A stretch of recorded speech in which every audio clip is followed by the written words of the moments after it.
Here we go. So, INTBAU, we are a global network dedicated to creating better places to live through traditional building, architecture, and urbanism. That's what we were set up to do.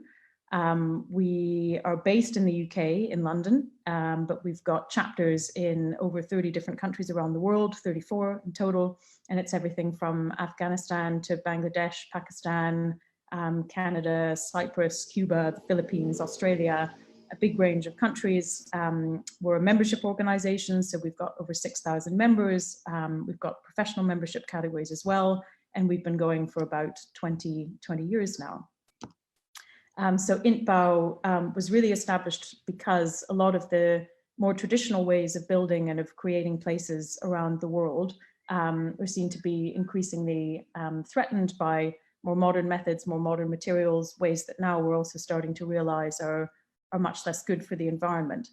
So methods of building that aren't so adapted to climate or to context. So INTBAU being a group that advocates for the continuity of those traditions, where they continue to have a lot to contribute and to mean that we can live really in symbiosis with the natural environment around us. And if that makes also more, places to live that are healthier and nicer for people, then that's also obviously a very, very good thing. So this quote really just summing up some of what INTBAU is about, that tradition isn't really just a looking after the ash of something that has been, but keeping a flame alive, things that are living, are adapting and evolving all the time. Quickly to run through some of the projects that we run, we have a World Congress, which is a big conference type event that we hold in London every couple of years. We do awards alongside those as well. The next was due to be coming up in November 2020. We're going to be postponing that to align with COP26 in 2021. So details of that can be shared with all of you. They're great events. We're going to find ways for people to participate digitally to keep the carbon footprint low and also mean we can have good international representation. This just a screenshot from the 2018 event, and we're looking again to focus on an everything old is still new again now. What can these methods, these really smart ways of building and making places teach us today? We present a travel scholarship as well to architecture students. We've got the 2020 version of that is underway now. We had a first round of applications that closed at the end of April, but likely to extend that given complications with travel right now. We run summer schools actually in 3 different countries each year, but this just focusing on one that we run in Sweden. That's a 4-week course on classical architecture, teaching students certainly the rules of the orders and how to apply them, hand drawing, measured drawing, sketching, but also then how to innovate within that system once you know the rules and have confidence with drawing. So some images there, one obviously showing Sweden in summer, the other one less summer. Zero carbon architecture workshops, we've collaborated with our chapter in Pakistan on these. Yasmin Lowry, some of you may have heard of her, very influential architect from Pakistan, is the chair of INTBAU Pakistan as well. So in November of 2019, we opened a permanent INTBAU Training and Resources Center in Makli, Pakistan, which is now there along with residential accommodation for Pakistani students and professionals, as well as international delegates to come. We're hoping once or twice a year to have workshops on zero carbon methods of building. So some images of the INTBAU Center, as well as of the Zero Carbon Cultural Center that's permanently there for local communities to use for training, teaching, and other events. So hopefully some of you, once those workshops are up and running, will be able to come out to Makli. We also, at the moment, to respond to what's going on now, are planning a virtual exhibition of just creative responses, perspectives on a pandemic. So looking to anybody out there who wants to draw or paint or take a photograph or make a sculpture or video, anything to send us just to capture how the experience of lockdown has changed the way you feel about the built environment, the way you've interacted with it. It can be positive, it can be negative. Obviously, there's lots of both going around. So full details on the website. We'd love to have your submissions to that. And lastly, launching later this month, we're going to have a design competition called New Growth, which is a green architecture challenge looking for particularly the next generation of architects to come up with solutions for housing to be built in specific contexts around the world that are drawing on vernacular traditions, methodologies, but that are using natural, replenishable, sustainable materials, kind of intelligently working with the environment to come up with these housing solutions that are really inexpensive and easy to build. And then we'd look to work with the best of the submitters of that to get the funding actually to build those and to test them in situ. So a good chance for anyone who's maybe got less work at the moment, more time on their hands. This is something really to put time and attention into. So just to finish, it's totally free to join INTBAU. You then get our newsletters, kept up to date with what's going on. The website is just there. It's intbau.org. I'm sure a lot of you are members already, but those of you that aren't, do go to the website, find exhibition details and sign up. Would be great to have lots of new members from this. So that's all for an overview of INTBAU. So I'm now going to hand over to B. Senewald, who is Director of Projects at Article 25. And just again to say, we're really, really pleased to be collaborating with them today. So over to B.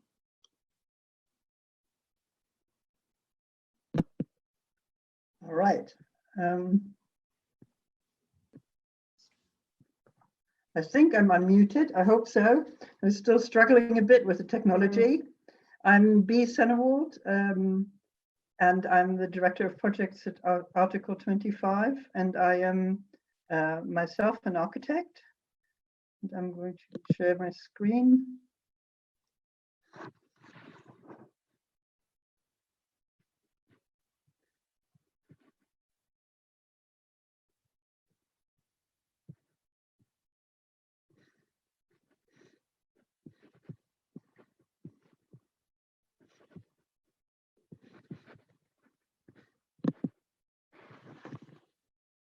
Okay, let's hope this is working. Can you see it properly? All right, welcome to Article 25.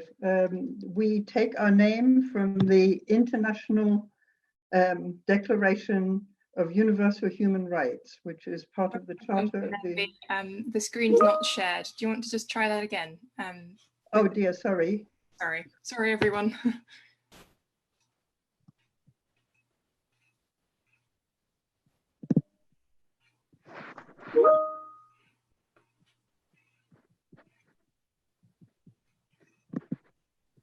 There we go. Thanks, B. Great. Is it working now? That's working, yeah. Yeah, okay, sorry. I don't know why it keeps sort of flashing and then going away again. Right. As I said, we are named after the 25th article of the International Declaration of Human Rights. And we design and build buildings. We design buildings for healthcare, for housing, and for education. And all of these three are anchored in International Human Rights Declaration. We are a humanitarian charity of architects, and we design and we also build. We work on schools, on hospitals, and on homes, and most of our work is in developing countries and in the forgotten corners of developing countries, where there is the least access to healthcare or education. And we often work on housing in the context of a natural disaster, an earthquake or a storm, where people have lost their homes and also other buildings, and we help reconstruct. And how we do it, we very much work with local communities. We involve them in the design and in the construction, both skilled people and also unskilled people who we hope to train. So they come away from the project with construction skills that can enhance their future standard of living. So what we like to leave behind is not only buildings, but also economic development and empowerment for the whole community.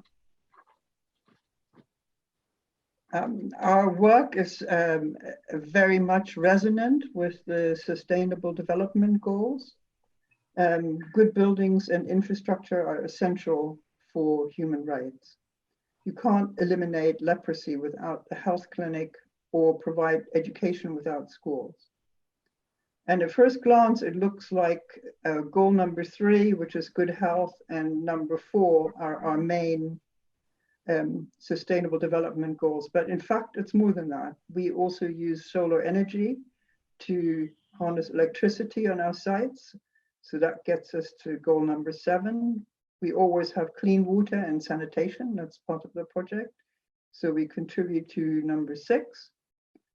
And we also work with responsible consumption and production because we use the local workforce and always use local materials for our buildings. We don't import from other countries. And we have a good eye on employing both men and women on our sites, and we help work toward gender equality and contribute to the number 1 goal, which is no poverty. So we touched almost all of these human development goals.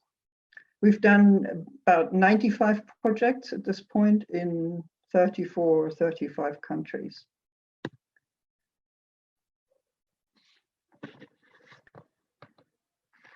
As I said, we worked in healthcare. More than half the world does not have access to good healthcare. We design the hospitals and clinics so doctors and nurses can deliver a quality healthcare to patients. This is a ward in Yangon General Hospital in Myanmar, where we have been working since 2014, refurbishing the campus sort of from the ground up.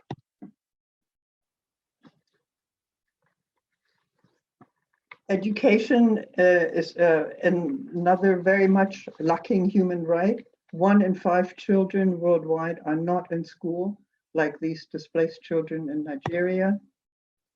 And we build schools and training centers and also kindergartens for universal education around the world. This particular one is in Burkina Faso.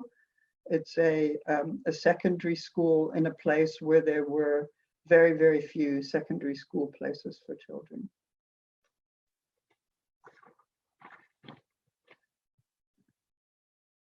And poorly built buildings endanger people. In an earthquake, you almost never get killed by the earthquake itself. You get killed by a collapsing building. And this picture here is what happened to a 3-story school 12 minutes after the start of an earthquake. It completely pancaked and the whole site was in ruins in moments. We have built a new school on the site that opened 2 years ago and is very much earthquake resilient and also storm resilient. So that's just by way of a short introduction. I'd like to introduce my colleague Toby, who's going to be giving the talk today. Toby is a project architect at Article 25 and has worked in a number of practices in London before he came to Article 25, and has had an interest in humanitarian architecture and vernacular building technology for a number of years. And also, as a highlight of his recent career, he spent 3 months walking 1,000 miles across the Nepalese Himalayas and exploring it in great detail before then doing a project there. So over to Toby. I'm going to stop sharing. Thanks very much, Bea, and thanks, Harriet, for the introductions. Hello, everyone, wherever you might be in the world. I'm just going to try and share my screen now. Kick off the presentation. So, yeah, my name's Toby. I'm one of the project architects with Article 25. I've worked for them for nearly 3 years. And for much of that time, I've been working on this project in Niger, which I'm going to introduce you today. And on this project, we have been using this material laterite, which we think is a really exciting opportunity for the region of West Africa and others around the world. So it's a kind of introductory talk using this project as a vehicle to describe our experience with it.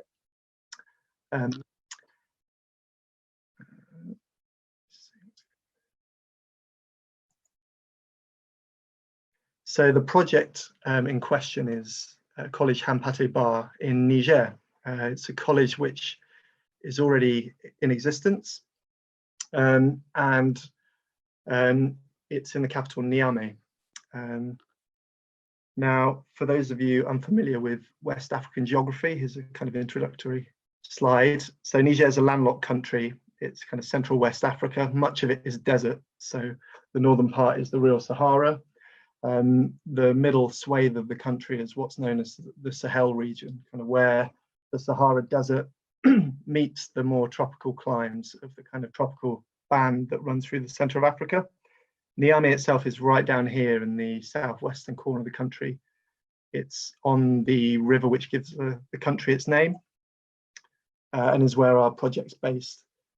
It's very much kind of desert city, as you can see from this satellite image, and it's a very hot one. It's a hot, dry climate. For much of the year, the temperature's kind of way over 40 degrees. They do get a rainy season of sorts. It's quite a kind of, it's not kind of heavy monsoonal rains like you get in Asia, but they get rains through 2 or 3 of the summer months.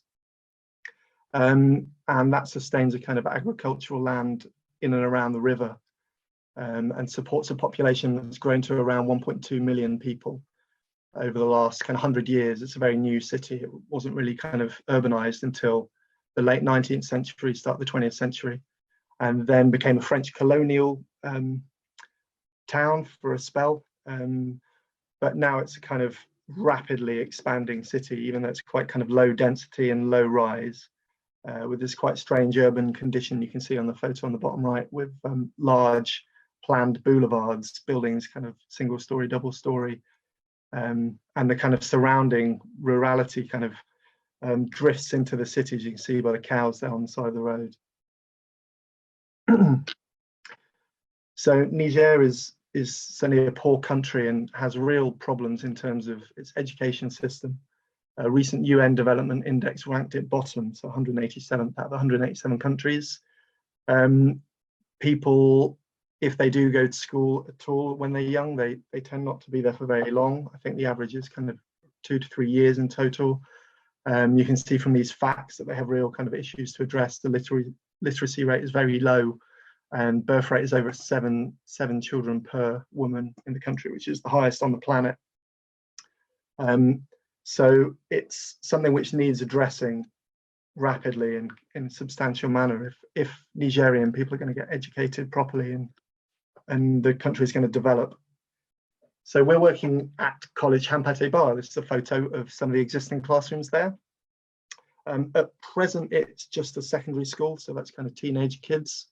But their intention is to expand and cater for children right through from primary up to lycée and kind of university level. So it's a private school, as many schools in Niger are. The government simply isn't able to provide sufficient kind of school places. So private schools plug the gap. They're not kind of like they might be here in Britain. They're often minimal kind of fees, and in the case of Collège Hampaté Bâ, these fees are subsidized for those that can't afford them, and they're very low even to begin with. So it's very much kind of universal, all-inclusive. It's fairly central to the city of Niamey, and they have a large kind of plot, as you see on the left here. This is an existing plan just showing a few kind of classrooms that are scattered around the site.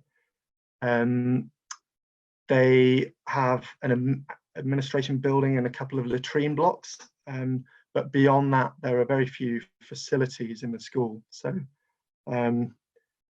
clearly there are lots of things that need to be added, and our clients, the school, will kind of made a huge list of kind of wants and needs.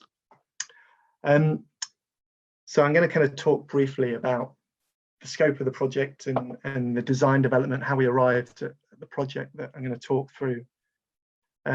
First off, a little bit about how the team is comprised. So Article 25, we're the architects and the lead designers. As with all of our projects in and around the world, we try and compile a team with a focus on local partners where possible and appropriate. And as a charity, we're able to draw on kind of support from engineering partners and friends in London, particularly, who offer pro bono design work for projects such as these. In this case, Max Fordham have been doing the building services design, and Michael Haddy Architects Structures. We have established a really good relationship with Kodja, who's this chap here who has worked with us before in Burkina Faso. He's a very experienced architect from Ghana with a vast range of experience in the Sahel region, Francophone West Africa. And he is currently living in Niamey, running the site for us there, and is really the kind of key person who we coordinate as the project progresses. We tendered the works competitively to kind of invited contractors who we'd met and established as possibly kind of appropriate to build what we wanted to build. In the end, our contractor is again someone we've worked before with in Burkina Faso, and the real reason behind that is because he's an expert in Laterite and how to use it to build. And we'll hear from him a little bit later, a little bit more on that as we go through. As with all our projects, the design work really kind of began by spending a lot of time on site with the students of the school and the teachers of the school, really trying to understand how the buildings worked well or poorly at present, and what we could do to make the learning and the teaching experience much better for everyone involved. This process has been ongoing, so we've really kind of tested ideas, and every time I go out there, we kind of speak with the school, with the students, explain what we're trying to do, and we get told in no uncertain terms when we're making the wrong moves. And it's kind of arrived at a point where I think everyone's pretty excited about the proposals at large. So the next few slides, I'm going to try and just summarize that for you quite briefly. The first phase of the works was just to secure the boundaries of the site, so rebuild the wall where it had been broken and put in new entrances around the side of the site. That was done kind of starting around a year ago in April 2019, and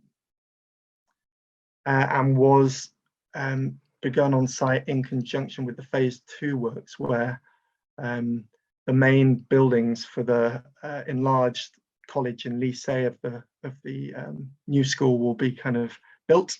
So here you can see the buildings to the top of the picture. We've got existing classrooms here which will be refurbished and upgraded, and then 2 new classroom blocks providing 8 new classrooms along with the administration block, and there'll be 4 new latrines along with a guard's house and water tower.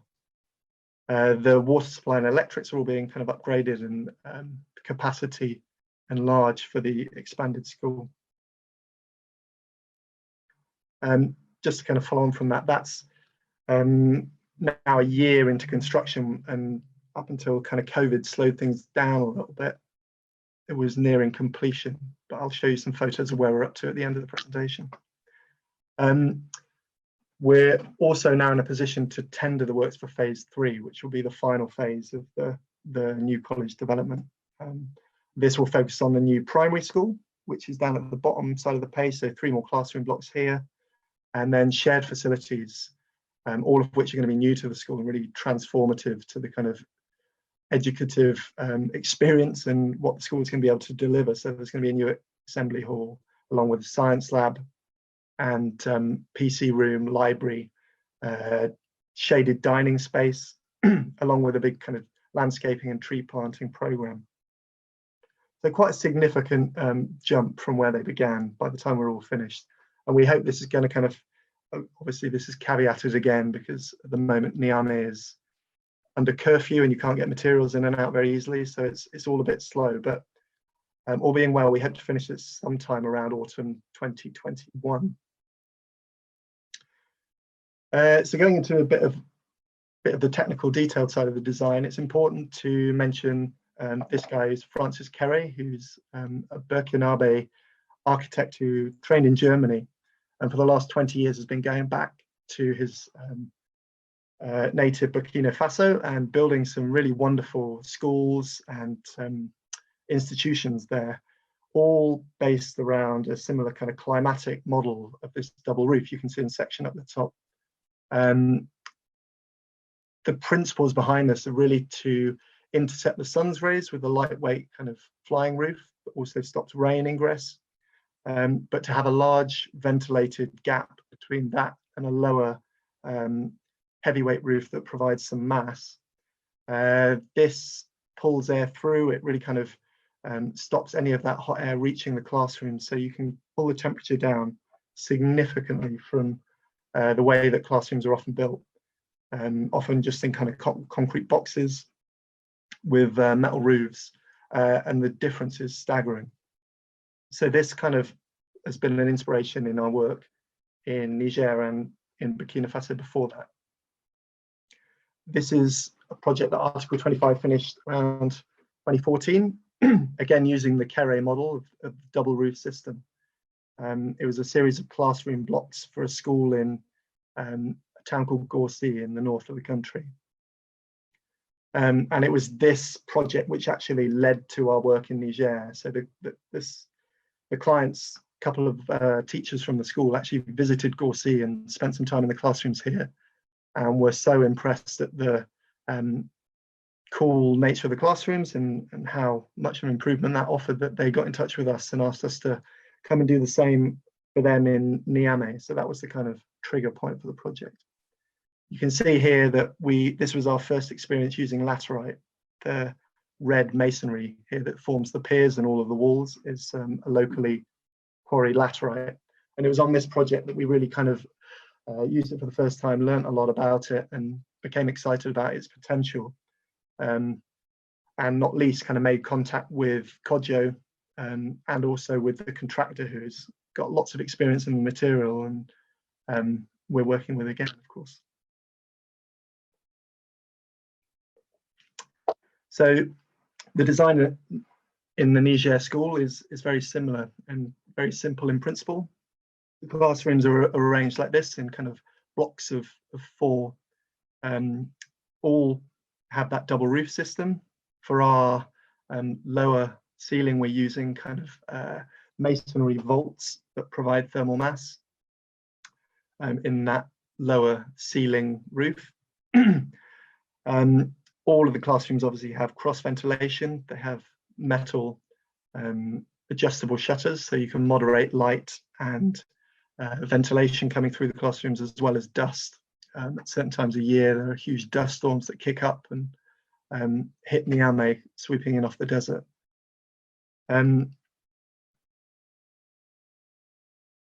The structural principle is kind of based on using the laterite for the walls, and also to create small piers which conceal thin RC columns that then support a concrete ring beam, which offers restraint and supports the vaults above. Here you can see a visualization of our intention for the typical classroom block. And a bit more detail. This is the library building, but the same technology as the classrooms. You can see very clearly that the use of the ring beam that runs around, it forms the lintel over all the windows, and also supports these very thin steel angles, which effectively form jack arch vaults spanning across. And those steel angles are also the lower chord of the lightweight roof trusses that hold the flying roof above.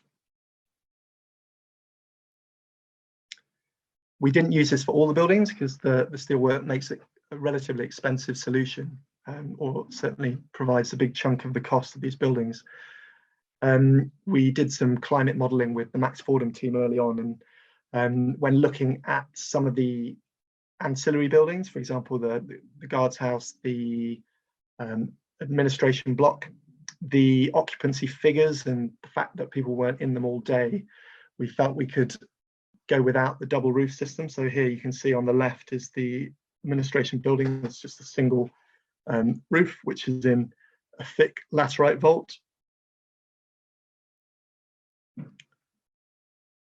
And that's the same building in cross section. You kind of see very kind of simple, legible technologies, all based in traditional forms, adapted with kind of minimal use of cement where we feel we need it, but obviously we're trying to keep that to a minimum. So onto the laterite. Laterite is a building material that I certainly didn't know much about before being on this project, and learning a lot about rapidly. It's something that we feel has a lot of potential in the area, in the West African region, where it proliferates widely across the land, and it's available very cheaply or even for free in some cases. And certainly in Niger, it seems to be an underutilized resource. So we really see this project as a kind of an opportunity to advocate for its use and kind of prove what a good solution it can be.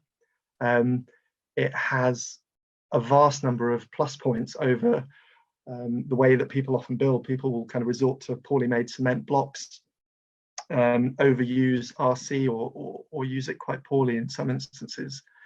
And we want to kind of prove that you don't have to do this. You can primarily use like this local material to build schools, to build dwellings, potentially larger buildings. The material itself is kind of really low embodied energy, of course, dug by hand from the ground. It offers decent thermal mass, so it kind of performs fairly well for the hot climate. It is showing itself to be pretty good in terms of resistance to wear and tear and to water.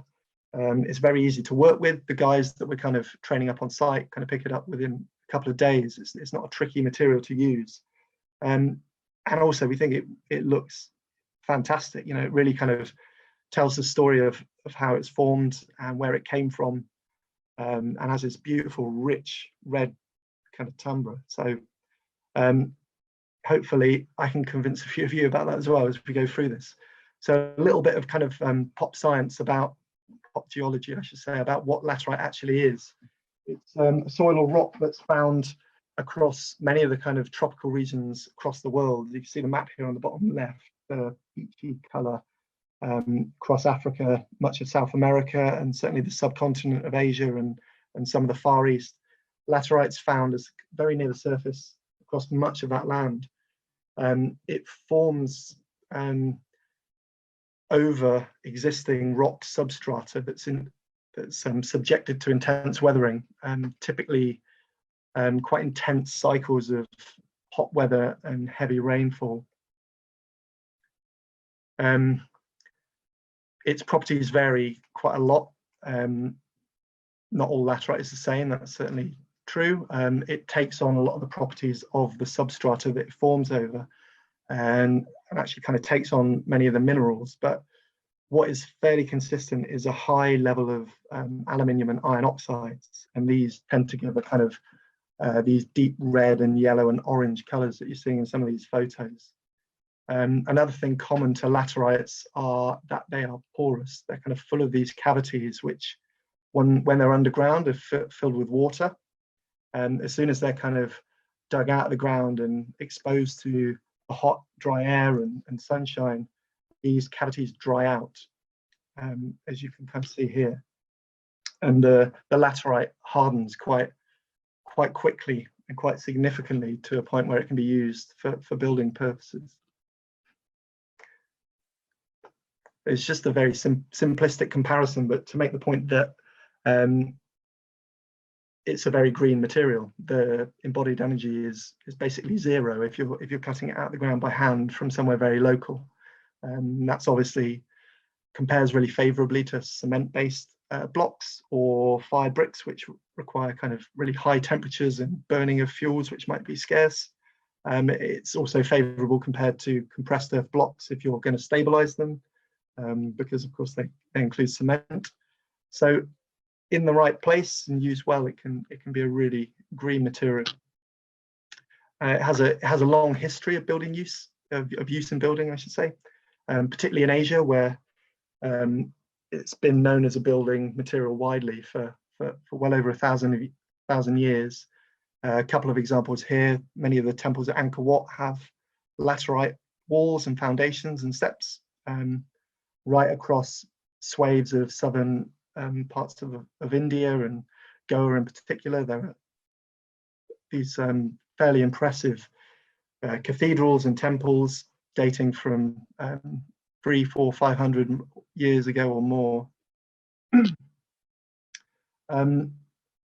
The historical use in Africa is less significant as far as I know, but there are certainly some wonderful examples. These pictures show some of the rock-hewn temples at Lalibela in Ethiopia, which are partially built in laterite.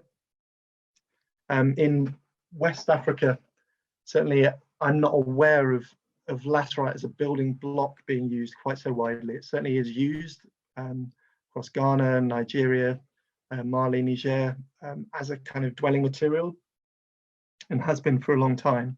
But the earth building traditions there, which are very rich, tend to be more towards kind of earth block or cob-based technologies. However, in recent years, there's definitely been a kind of movement led by Francis Kéré to kind of start looking at laterite more seriously. We show a few examples just from the last kind of decade or so, from Burkina and from Mali. You can see these are school buildings, and it's kind of gaining some traction, and there are more and more examples coming through, of which ours are just of one of several, really.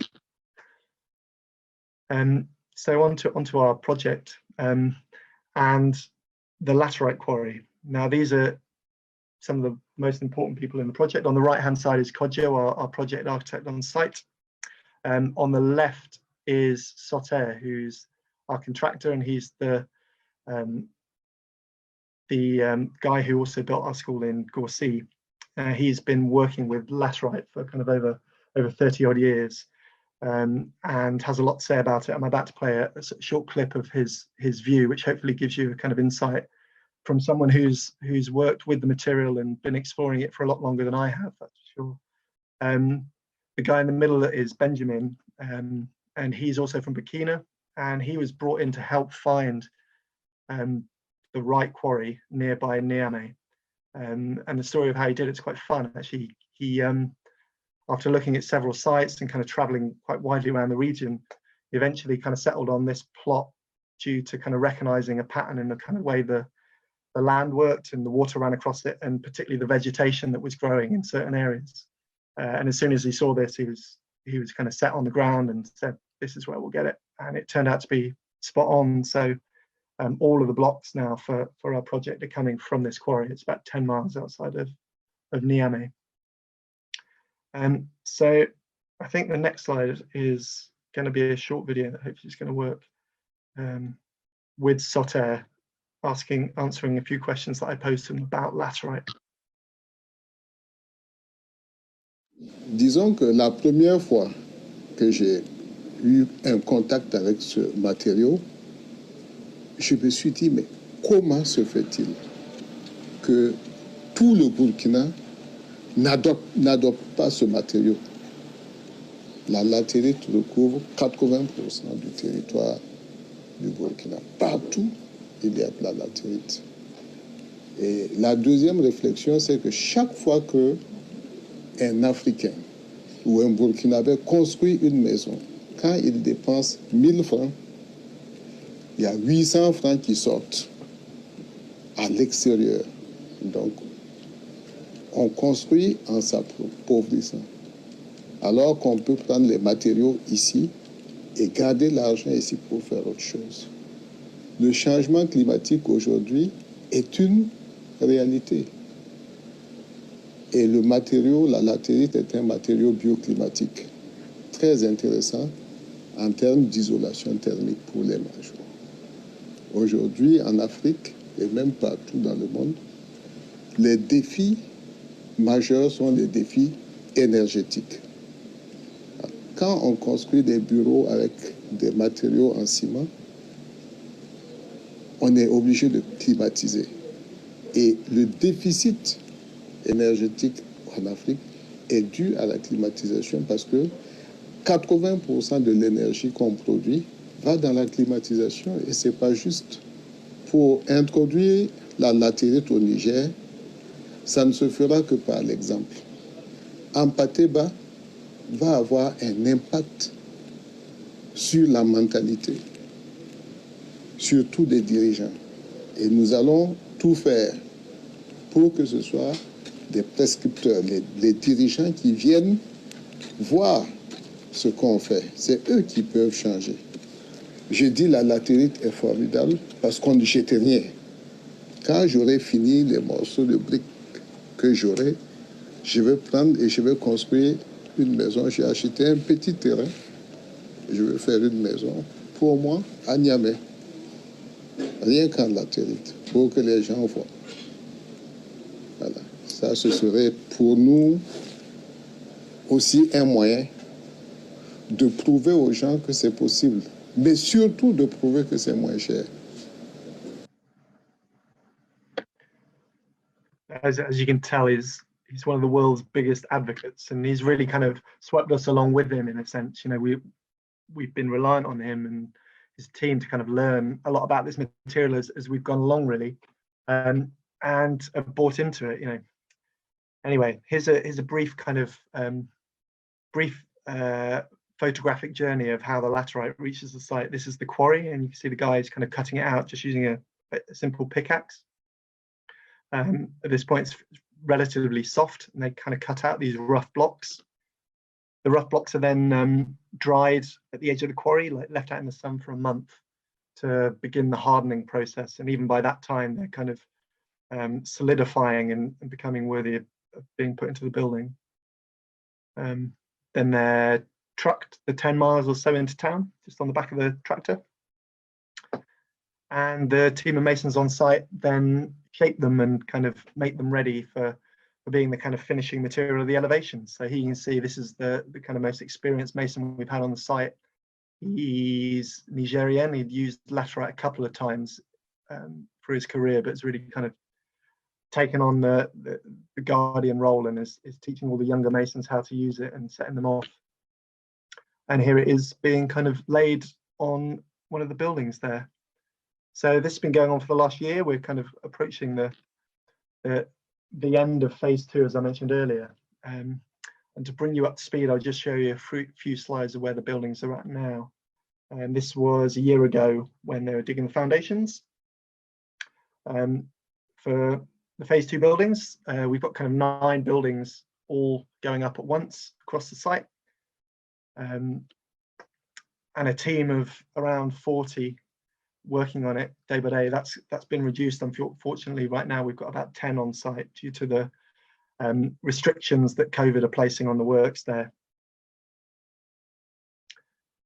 By the time we got to October of last year, all of the buildings kind of foundation work were complete and we were coming out of the ground. So this was the first time I got to see the laterite being laid in the buildings for real. You can see here the kind of the piers being built for the classroom blocks with the rebar within them. And the guard's house. The guard's house was a kind of smaller building in the corner of the site, which we used as a kind of test bed, just to make sure everything was working properly and the guys could get to grips with the laterite blocks. And this brings us quickly up to speed. So this was last month, the start of last month. Just about the last week, it was kind of free to travel around the world, and the classroom blocks were kind of nearing completion. Here you can see all the laterite is finished, and the vault work has begun. You can see the first few vaults over the first classroom there, with the framework for the metal roof already in place. In the end, we've opted to use compressed earth blocks rather than laterite for these smaller vaults. We were worried about the laterite blocks being too large and unwieldy for such delicate vaults. So we've done this phase with compressed earth blocks. we're actually probably going to revert on that, because having used it for a few months, a lot of the masons are much more confident with the laterite, and we can get smaller blocks, more workable vaulting blocks, kind of ready for the next phase of work. So I think the future buildings will have laterites for these blocks, for these vaults as well. So for the larger span vaulted buildings, this is the guard's house. We're using laterite already, as you can see from these pictures. The picture on the right is the first kind of render work going in. And having been in that building, it's really nice and cool, kind of offers respite at the minute, offers respite to all the workers that go and have their lunch in. But really promising without having yet started our kind of research into the climatic performance. It feels remarkably pleasant in these buildings. These are the latrine blocks, kind of same technology as the guard's house, but with some hit and miss brickwork rather than the shutters to enable light and air to go through the buildings. And the admin block, kind of, this is the one the furthest behind, with the laterite walls kind of creeping up towards the ring beam. They're all really exciting, and yeah, we're really happy about how the laterite's performing so far and how it looks, especially. And moving forward, we want to kind of explore that further. As I've mentioned in the talk, one of the characteristics of laterite is that it gets harder as you go over time. And we're kind of sending blocks to the laboratory every couple of months to kind of retest it and compare properties and compressive strength. And it is showing a kind of moderate improvement as we go forward, but we're going to continue that over the coming year or two of the project, and hopefully beyond, to really start to get our head around just how much stronger and harder this brick becomes over time. Hopefully it will give us more confidence. We might be able to do more and use less cement and steel in future buildings. The other stream of research which is just embarking on, again, we don't have any cold hard results yet, but we are starting to kind of get readings back from the Gorsey School, where we've installed a series of sensors around the buildings at different points that give us readings throughout the day, and we can compare to their older classrooms. Now it's already indicating that there's a kind of 2 or 3 degree drop in those classrooms, which is really fantastic already, but we're going to kind of be working at that over the coming months and years and trying to compile some meaningful research and that we can take some lessons with into the future, and hopefully build more buildings from this material and using these techniques as time goes by. Thank you all very much for listening. I know it's a weird way to do so. It's been an interesting way to give a presentation as well, I must admit, but hopefully that was of interest to you guys. And it looks like some of you are starting to add some questions to the chat, but please do, if you've got any questions or comments or things to add to that presentation, please type them in, and our team will kind of feed them back through to us. Thanks again. Great, thank you, Toby, very, very much. We're going to try to, thanks to Jules, my colleague, we're going to try to unmute everybody so that we can give Toby a round of applause. And worst case scenario, Toby, I will applaud for you if I'm the only one that we can hear. In terms of the... Well, definitively. thank you, Toby.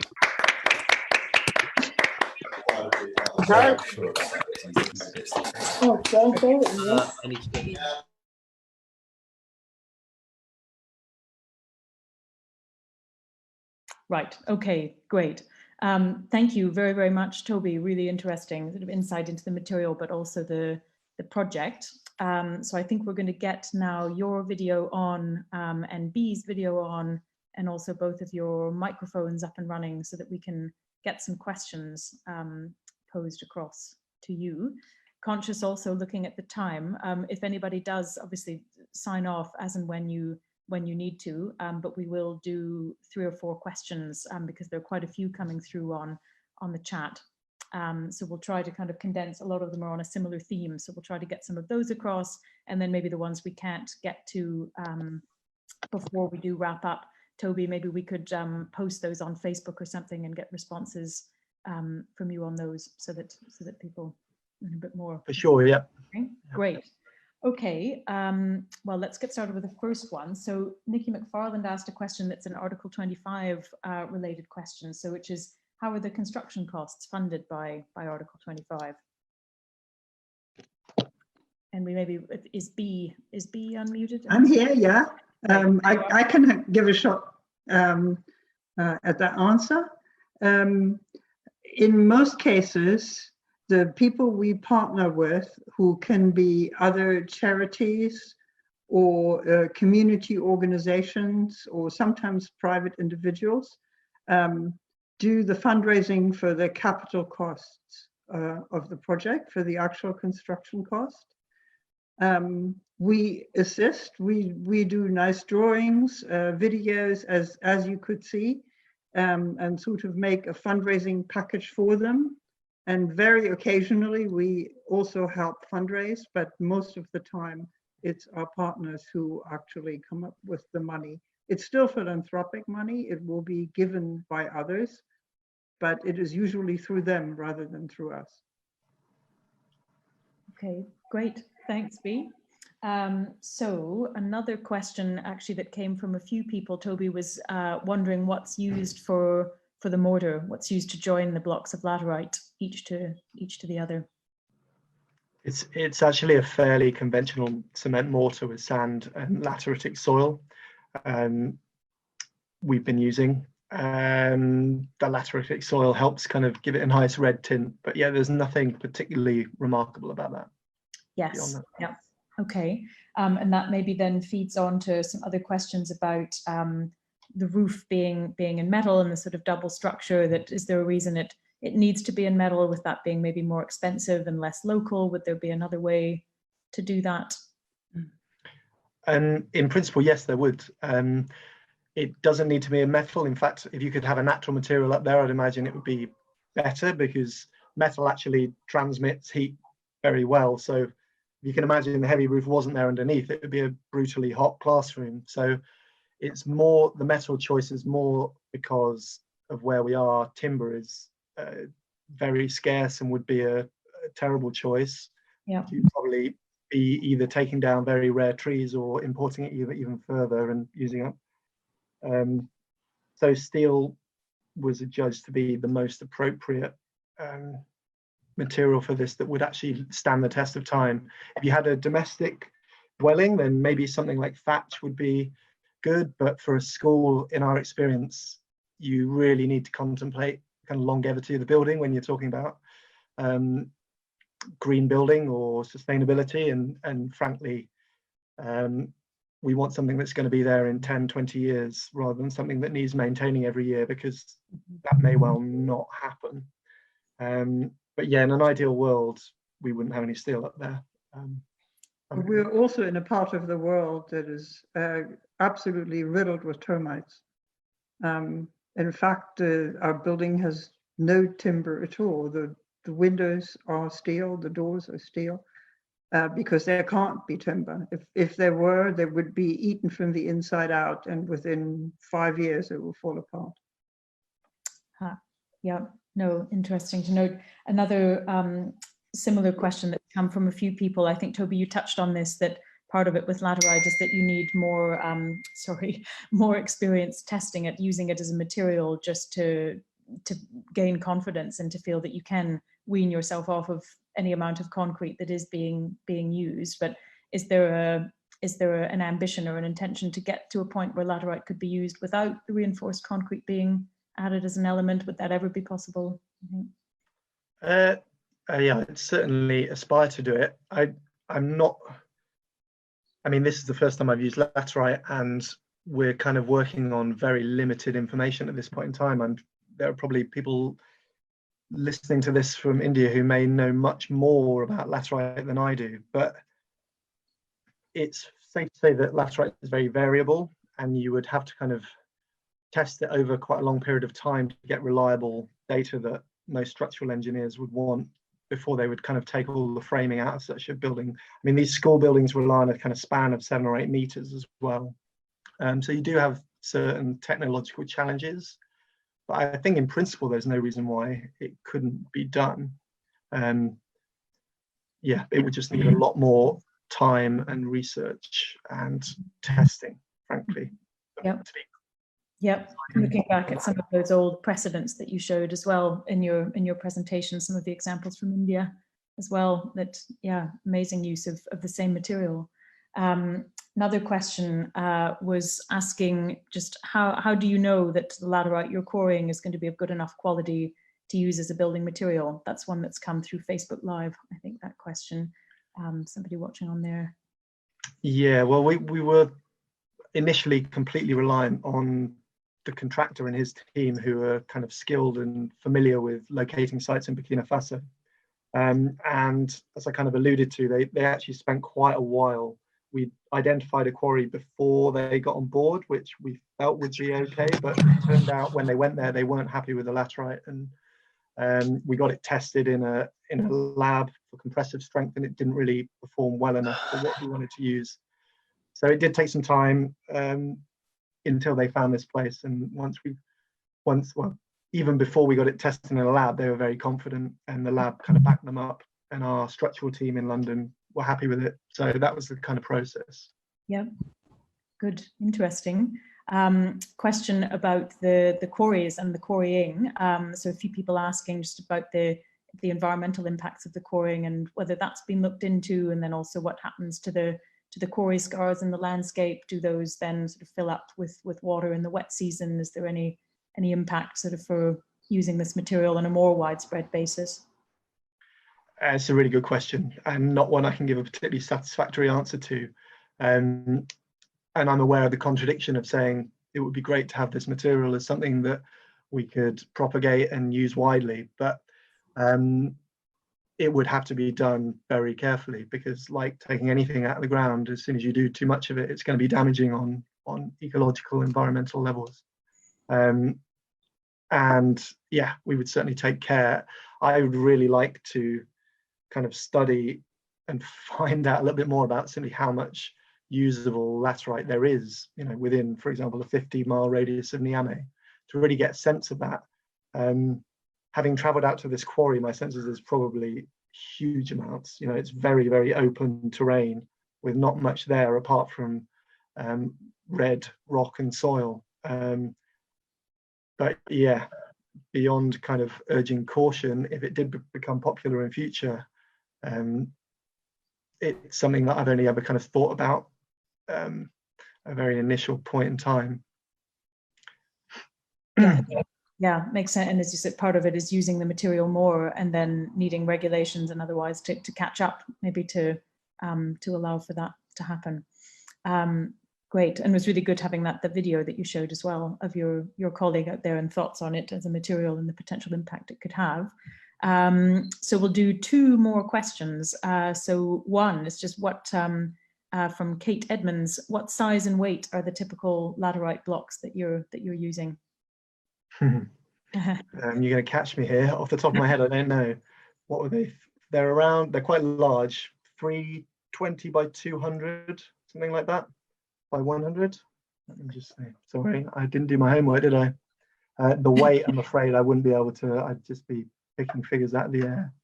They're kind of, importantly, you can pick one up.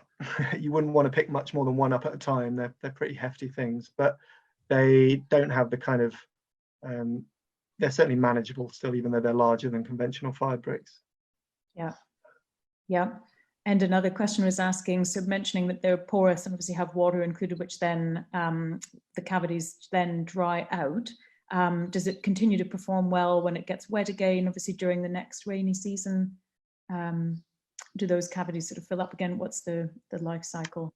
And well, I can only go by what I've learned from the team, but their view is that yes, it does.